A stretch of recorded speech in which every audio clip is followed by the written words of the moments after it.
Collections, a complete wholesale shop in tops, long tops, party wear tops, western wear tops and 2-piece sets and 3-piece sets. 4 tops కేవలం 500 మాత్రమే. 4 leggings కేవలం 500 మాత్రమే. 4 palazzo pants 500 మాత్రమే. 4 Patiala pants కేవలం 500 మాత్రమే. 3 ankle leggings 500 మాత్రమే.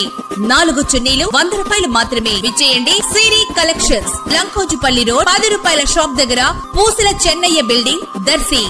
దర్శి పట్టణంలోని శ్రీ కనకదుర్గమ్మ ఆలయంలో అమ్మవారికి భక్తులు కానుకలుగా సమర్పించిన కొన్ని చిన్నపాటి బంగారు వస్తువులను ఆలయంలోనే ఉంటూ మాలధారణలో ఉన్నటువంటి పొరుగు జిల్లాకు చెందిన ఒక యువకుడు ఇటీవల దొంగిలించినట్లుగా దర్శి ఎస్ఐ ఎం మురళి సాంకేతిక పరిజ్ఞానాన్ని ఉపయోగించి గుర్తించినట్లుగా పట్టణంలో విశ్వసనీయంగా పలువురు ముచ్చటించుకుంటున్నారు. అమ్మవారి బంగారు ఆభరణాలు దొంగ నుంచి స్వాధీనం చేసుకునే పరిస్థితులు ఉన్నట్లుగా తెలుస్తుంది. త్వరలోనే శ్రీ కనకదుర్గమ్మ అమ్మవారి బంగారు వస్తువులు యథావిధిగా అమ్మవారి చెంతకు చేరనున్నట్లుగా సమాచారం తెలుస్తుంది. ఈ ప్రాథమిక సమాచారం తెలిసి భక్తులు సంతోషిస్తున్నారు.